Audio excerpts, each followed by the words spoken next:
Is the UK really on the brink of collapse? The numbers are staggering. Over two-thirds of British citizens believe their country is in decline, a sentiment that has surged by 20% in just 3 years. But what's behind this growing despair? Let's dig into the real reasons why the UK might be closer to collapse than you think. A nation in crisis. From shining example to struggling giant. The United Kingdom, once a global superpower, has long been admired for its stability, economic prowess, and world-class public services. The NHS was the envy of nations. Public services were efficient, and the economy, although not without its challenges, was strong. However, today's Britain presents a starkly different picture.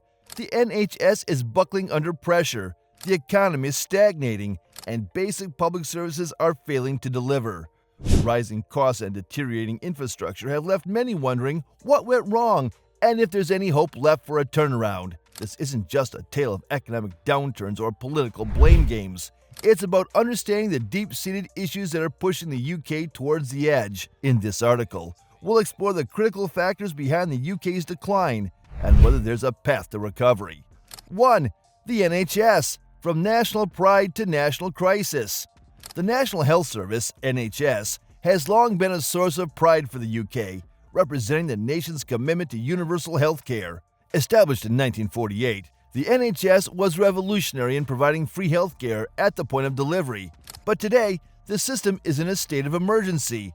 Nearly 8 million people are waiting for crucial medical appointments or operations, a record high. Hospitals are overcrowded. Staff are overworked and underpaid, and the waiting times for essential treatments have become unbearable. How did we get here? Several factors have contributed to the NHS's downfall. Chronic underfunding is a primary issue. Over the past decade, the UK government has failed to allocate sufficient resources to keep up with the rising demand for healthcare services.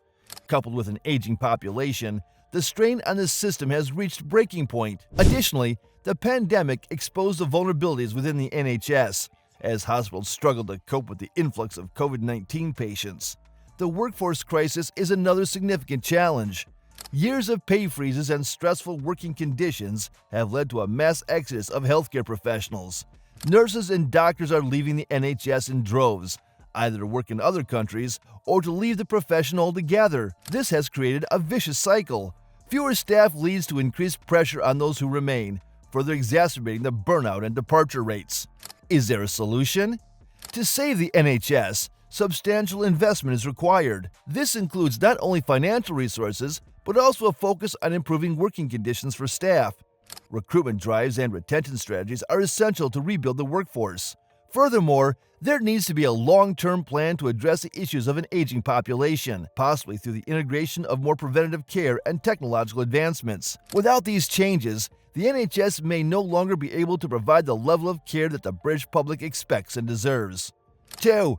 Public services in free fall. The struggles of daily life.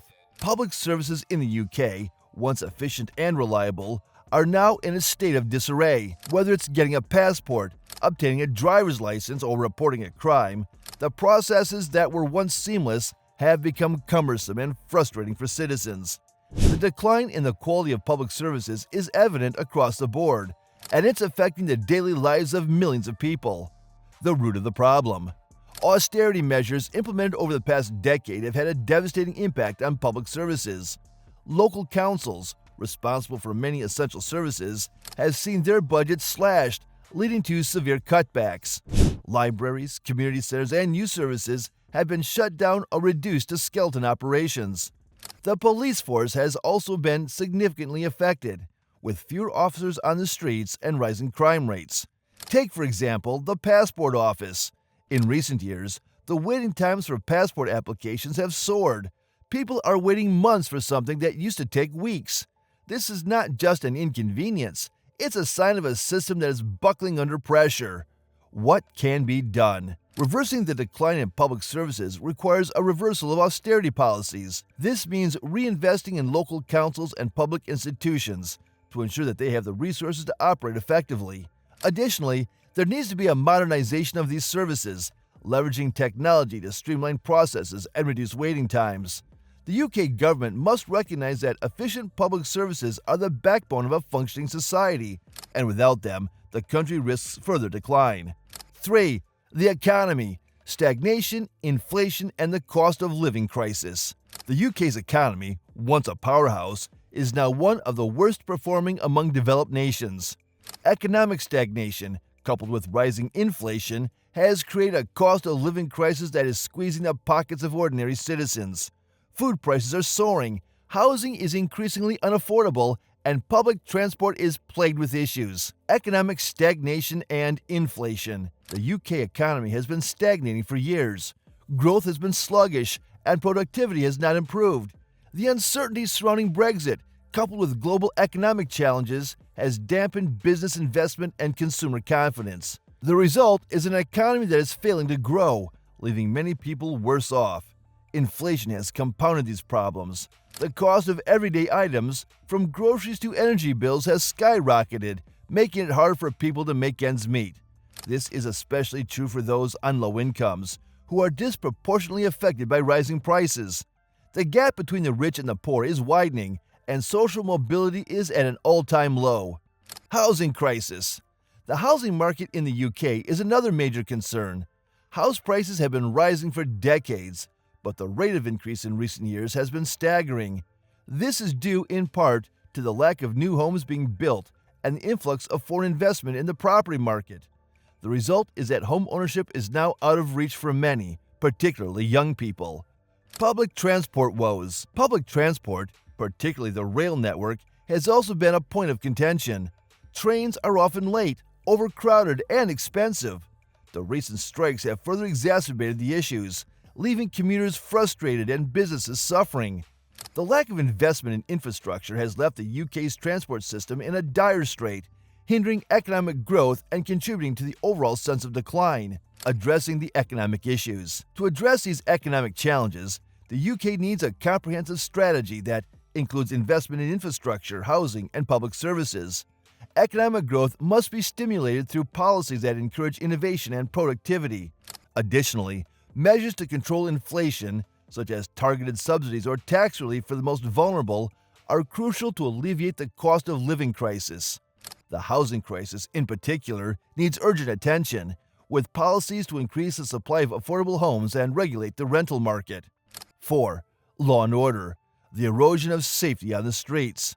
The sense of safety on the streets of the UK has diminished over the years. Rising crime rates and a struggling police force have led to a growing sense of insecurity among the population. Violent crime, in particular, has been on the rise, and the resources available to tackle this problem are stretched thin.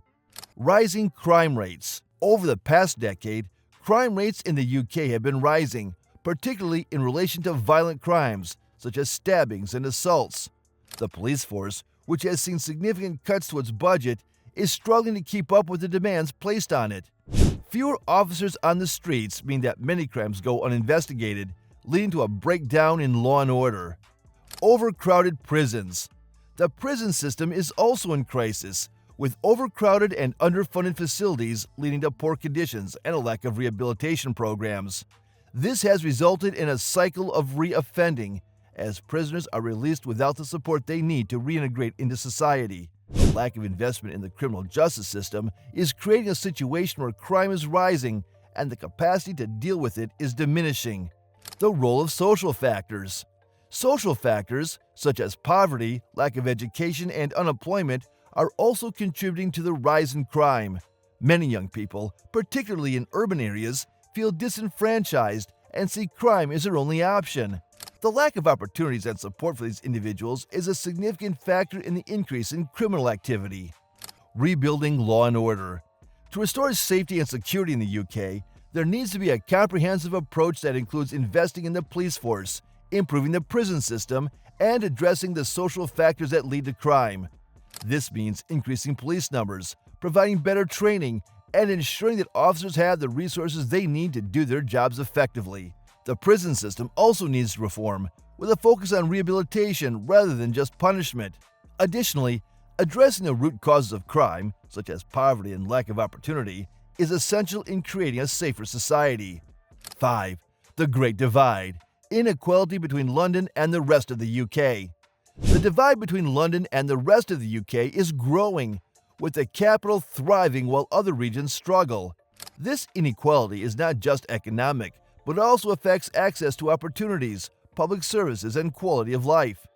Economic disparities. London is the economic engine of the UK, home to many of the country's top businesses and industries. However, this prosperity is not shared with the rest of the country. Regions outside of London, particularly in the north of England, have seen a decline in industry and investment, leading to higher unemployment rates and lower wages.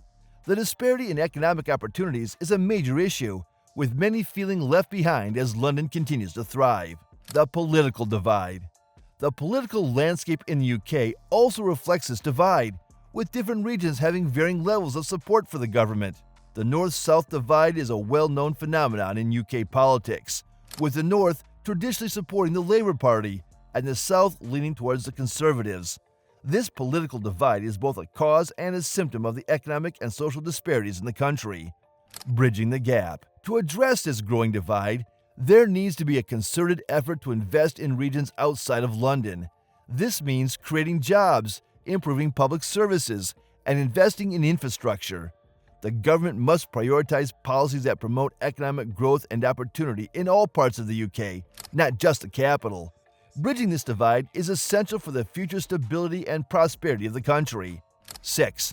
The housing crisis. Why owning a home is now a pipe dream. The UK's housing crisis has reached unprecedented levels, with homeownership becoming increasingly out of reach for many people.